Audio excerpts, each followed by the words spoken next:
ওহী আর আসে না, আকাশ থেকে নতুন তথ্য আর নামে না। ঘটনা কি? ওহী আসে না কেন? তথ্য আসে না কেন? জিব্রাইল আসে না কেন?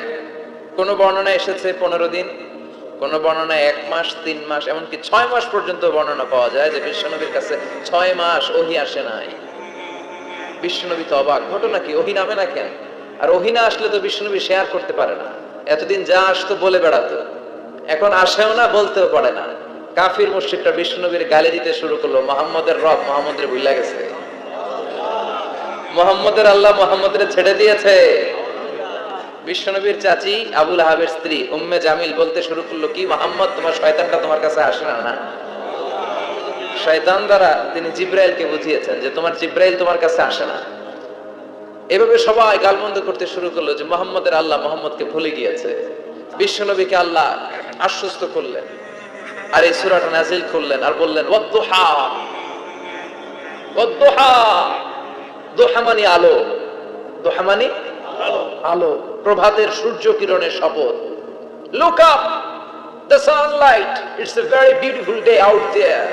ও নবী, হতাশ হবেন না, বেরোন, সকালের সূর্যটা কত সুন্দর, কি ঝলঝলে পৃথিবী, ফকফকে আর তকতকে, দেখলেই মনটা ভরে যায়, ঠিক কি না?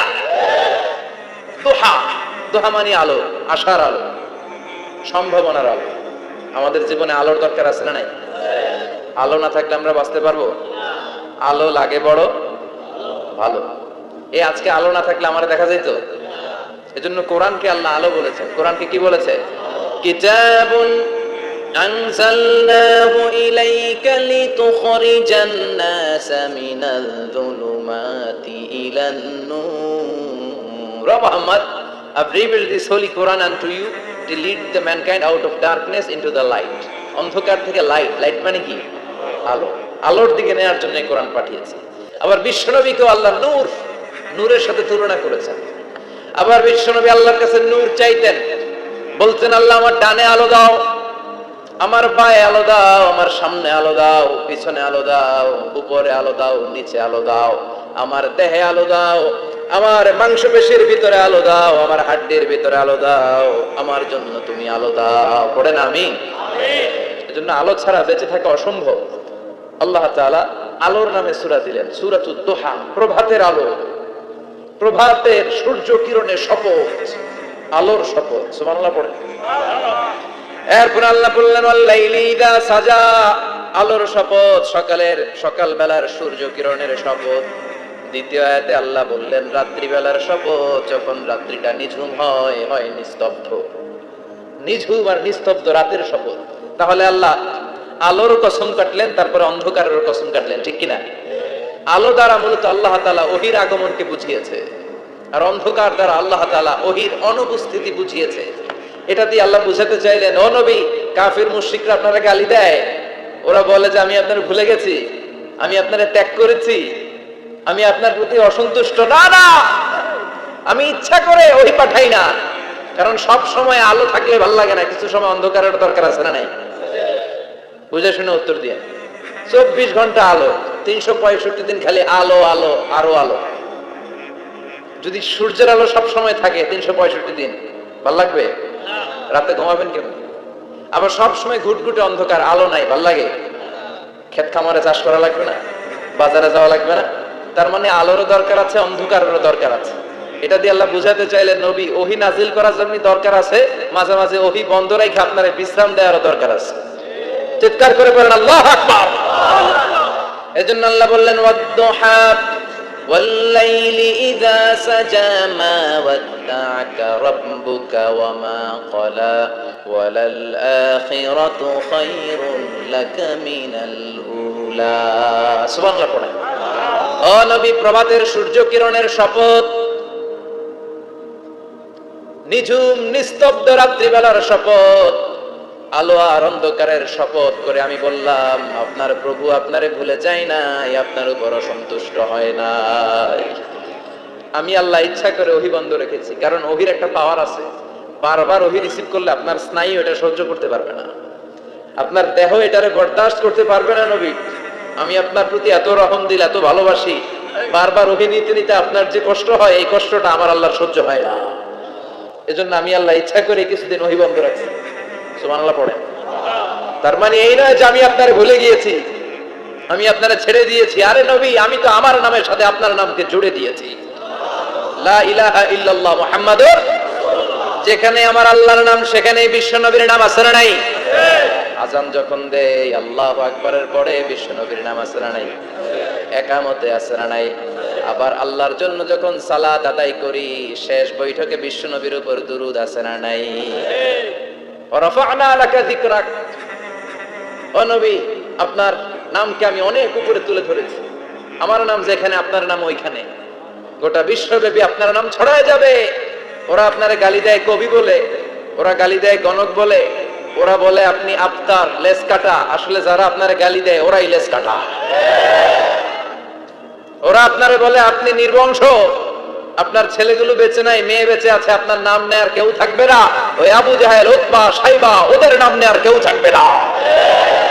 আপনি লেস কাটা নন, আপনি নির্বংশ নন। ইন্না শানিয়াকা, চিল্লায় বলেন ইন্না শানিয়াকা। যারা আপনারা গালি দেয়, যারা আপনারা নিয়ে কটু কথা বলে, ওরাই লেস কাটা, ওরাই নির্বংশ। ওদের বংশকে আমি আল্লাহই নির্বংশ করে ছাড়ি। চিল্লায় বলেন ঠিক কি না? ও নবী, মা ওয়াদ্দাআকা রাব্বুকা ওয়া মা ক্বালা, আপনার রব আপনারে পরিত্যাগ করে নাই, আপনারে ভুলে যায় নাই, আপনারে ছেড়ে দেয় নাই। আপনার রব ইচ্ছা করেই ওহী নাযিল বন্ধ করে রেখেছে। আমি ইচ্ছা করেই আপনারে প্রেসার দিতে চাই নাই গো নবী, কারণ ওহী রিসিভ করা অনেক কঠিন। এটা আস্তে আস্তে আপনি অভ্যস্ত হবেন। সুবহানাল্লাহ পড়ো। ওহীর একটা পাওয়ার আছে না নাই? আমরা তো কি মজায় মজায় কোরআন পাইছি।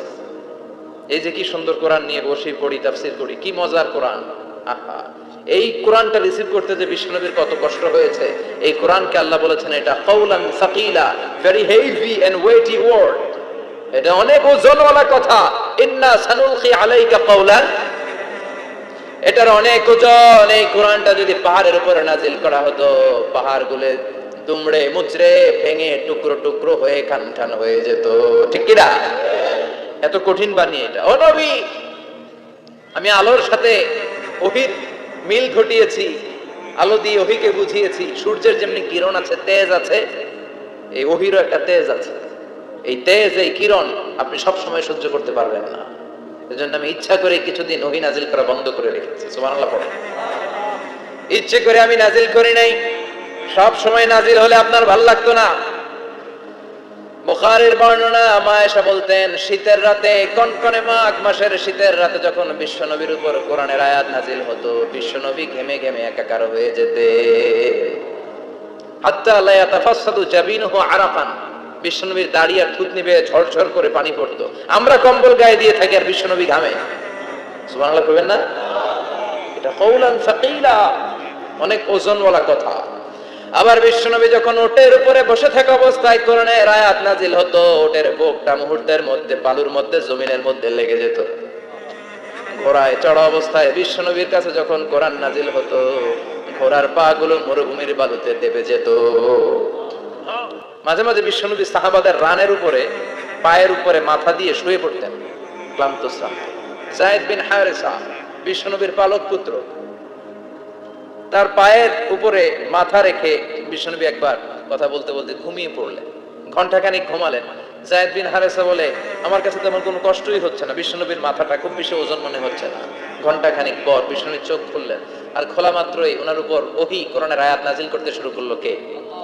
যায়েদ বিন হারেসা বলে, যখনই কোরআনের আয়াত নাজিল হতে শুরু করলো, আমার মনে হচ্ছে বিশ্বনবীর মাথাটা 50-60 কেজি ওজন বেড়ে গিয়েছে।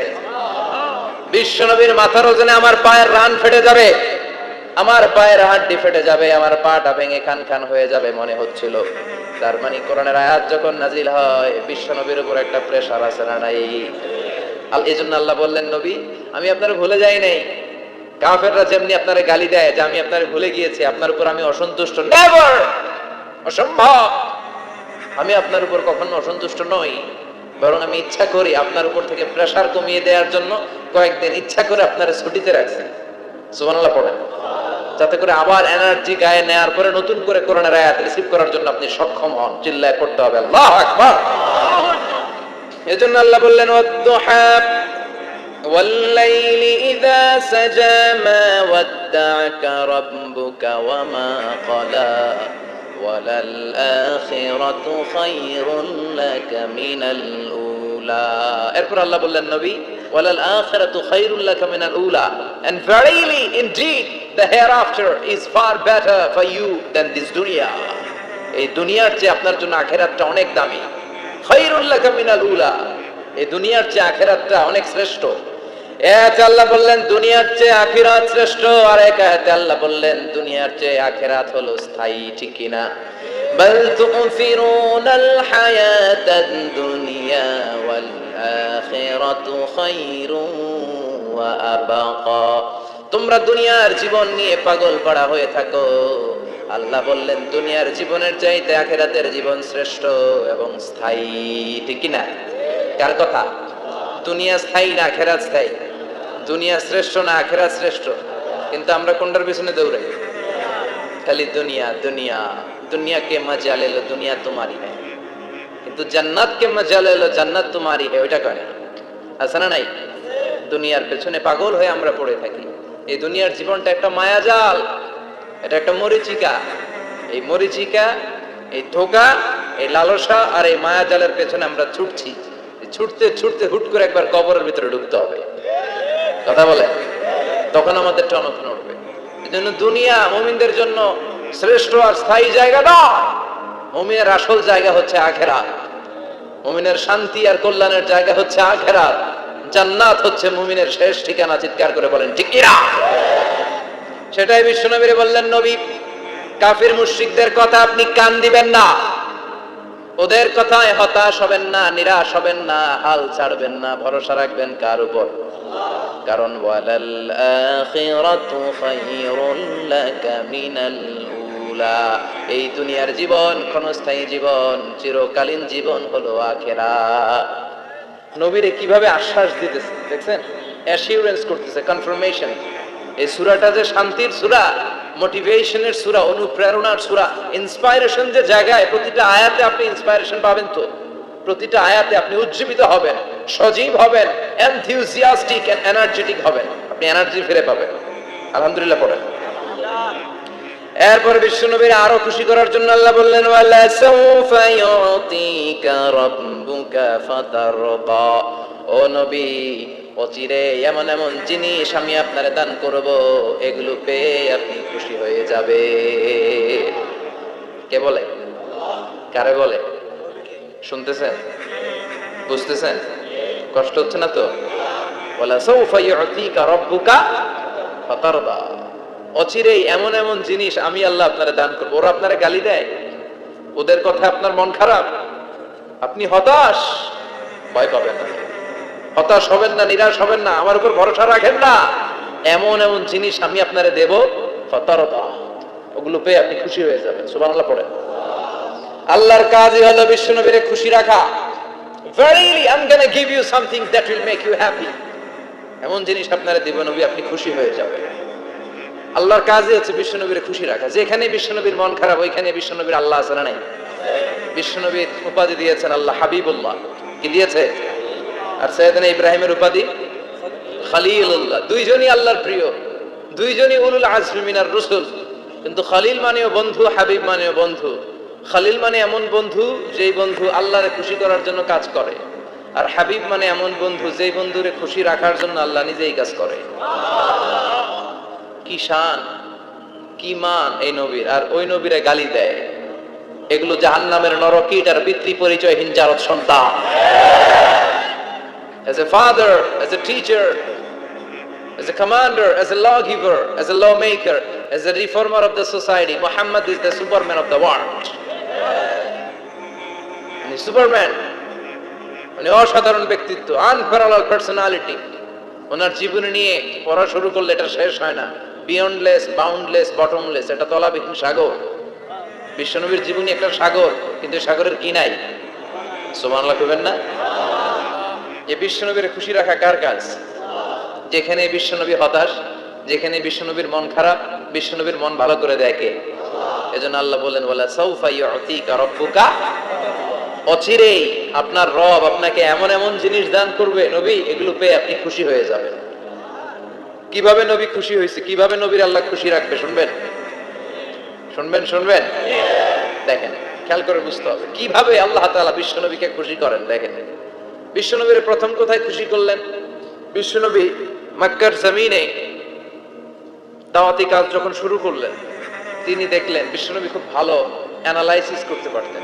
তিনি মক্কার সোসাইটিটাকে, সমাজটাকে বিশ্লেষণ করে অ্যানালাইজ করে উনি দেখলেন যে এই মক্কায় দাওয়াতি কাজের একটা শক্ত অবস্থান নিতে হলে দুইজন লোকের একজন আমার চাই। সুবহানাল্লাহ পড়েন। কি বিশ্লেষণ শক্তি, কি চিন্তা শক্তি! উনি খেটে ফেললেন, উনি বুঝে ফেললেন সবাইকে দেখে যে দুইজনের একজন আমার সাথে না থাকলে আমার দাওয়াতি কাজ চালানো কষ্ট হয়ে যাবে। এজন্য গভীর রাতে তাহাজ্জুদের নামাজ শেষে আল্লাহর কাছে কেঁদে কেঁদে বিশ্বনবী দোয়া করে, আল্লাহুম্মা আইজ্জাল ইসলাম বি আহাব্বির রাজুলাইনি ইলাইক। আল্লাহ, দুইজন লোকের যেই লোকটারে তোমার দরবারে মকবুল মনে হয়, ভালো লাগে, পছন্দ হয়, তাদের একজনকে ইসলামের ভেতরে ঢুকিয়ে দিয়ে ইসলামকে তুমি বিজয় দান করে দাও। ও আল্লাহ, দুইজনের একজনকে আমার চাই। একজন হলো আবি জাহাল ইবনে হিশাম, হিশামের বেটা আবু জাহাল, আও উমর ইবনুল খাত্তাব, অথবা খাত্তাবের বেটা উমর। সুবহানাল্লাহ পড়ে। সাথে সাথে দোয়া কবুল করলো কে? কার জন্য করলো? নাকি আবু জাহেলের জন্য? আবু জাহেলের চোখের সামনে পর্দা ছিল, ও পর্দা সরায় না। ওর অন্তরে পর্দা, ও পর্দা উঠে সত্যটা দেখতে চায় না। এজন্য ওর জন্য গোটা বিশ্ববাসীর আছে ঘৃণা। ও যেখানে মারা গেছে, ওর যেখানে জন্মস্থান, ওইখানে সৌদি সরকার ল্যাট্রিন বানায় দিয়েছে। ঘৃণার প্রতীক। ওইখানে তো অন্য কিছু বানাইতে পারতো, ল্যাট্রিন বানাইতে যাবে কেন? গোটা বিশ্বের মানুষ যায় যেন এটা ভরাই দিয়ে আসতে পারে। কথা বলেন। এই বেয়াদবটার জন্য আল্লাহ দোয়া কবুল করে নাই। ওমরে ফারুক রাগী ছিলেন, কিন্তু সত্য প্রকাশে, সত্য গ্রহণে আপোষহীন। সত্য দেখলেই উনি মেনে নিতেন। এটা জাহেলি যুগে ওনার মধ্যে এই গুণ ছিল। আল্লাহু আকবার। বিশ্বনবী কেঁদে কেঁদে দোয়া করে, আল্লাহ, মক্কার জমিনে এই দুইজনের একজন যদি কালেমা না পড়ে, মক্কার জমিনে দাওয়াতি কাজ চালিয়ে যাওয়া কঠিন হয়ে যাবে। হয় হিশামের বেটা আবু জাহেল কিংবা খাত্তাবের বেটা ওমরকে তুমি ইসলামে ঢোকাও। আল্লাহ ওমরের জন্য দোয়া কবুল করলেন। বিশ্বনবী তখনও বুঝতে পারেন এই দোয়াটা কার জন্য কবুল। হঠাৎ ওমরে ফারুক বিশাল একটা নাঙ্গা তলোয়ার নিয়ে বিশ্বনবীকে হত্যা করার জন্য ছুটে এলো। বিশ্বনবী তখন মক্কার আরকাম ইবনে দারুল আরকামের ঘরে সাফা পাহাড়ের পাদদেশে লুকিয়ে লুকিয়ে দাওয়াতি কাজ করতেন। আশেপাশে সাহাবীরা বসা। বিশ্বনবীর চাচা হামজা ইবনে আব্দুল মুত্তালিব বললেন, নবী তাড়াতাড়ি পালিয়ে যান, ওই যে দেখা যায় ওমরে ফারুক তলোয়ার নিয়ে আপনারে মারতে আসছে। বিশ্বনবী বললেন, চাচা সরে যান, সাহাবীদেরকেও সরে যেতে বলেন, দরজাটা খুলে দেন, ওমরকে আসতে দেন। আমার তো মনে হচ্ছে ওই যে তাহাজ্জুদের নামাজ পড়ে আল্লাহর কাছে কেঁদে কেঁদে আমি দোয়া করেছি, আমার দোয়াটা আজকে কবুল হতে চলেছে। আমার তো মন বলছে আল্লাহ দোয়াটা কবুল করবে। দরজা খুলে দেন। ওমর ফারুক চলে আসলেন, এসে তলোয়ার রেখে দিয়ে আঙ্গুল উঁচু করে বলেন, আশহাদু আল্লা ইলাহা ইল্লাল্লাহ, আশহাদু আন্নাকা মুহাম্মদ রাসূলুল্লাহ।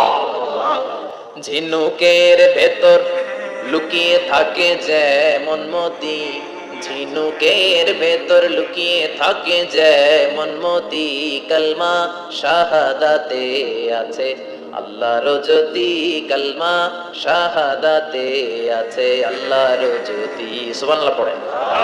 কি আল্লাহর জ্যোতি এসে ওমরে ফারুকের হৃদয়টাকে নুরানি করে দিল। এই তলোয়ার রেখে ঘোষণা দিলেন, আশহাদু আল্লা ইলাহা ইল্লাল্লাহ ওয়া আশহাদু আন্নাকা মুহাম্মাদ আবদুল্লাহ ওয়া রাসূলুহু। বিশ্বনবী খুশি হয়ে গেলেন। ফাতারদা ওয়ালা সাওফা ইউতিকা রাব্বুকা ফাতারদা। ও নবী, অচিরে এমন এমন জিনিস একটার পর একটা আমি আপনারে দান করব, এগুলো পেয়ে আপনি খুশি হয়ে যাবেন গো নবী। আপনার অন্তরে দুঃখ, কষ্ট, হতাশা, আপসেট হওয়ার মানসিকতা, ফ্রাস্ট্রেশন কিছু আল্লাহ রাখবো না। ওয়ালা সাওফা ইউতিকা রাব্বুকা ফাতারদা। অচিরে এমন এমন জিনিস আমি আল্লাহ আপনারে দেব, আপনি খুশি হয়ে যাবেন। ওমরে ফারুকের ইসলাম ধর্ম গ্রহণ করানোর মাধ্যমে বিশ্বনবীর মনটারে খুশি করে দিল কে? আল্লাহ। ফাতারদা। বিশ্বনবী খুশি হয়ে গেলেন। পাইছেন আল্লাহ কিভাবে বিশ্বনবীর খুশি করে? সুবহানাল্লাহ পড়বেন না?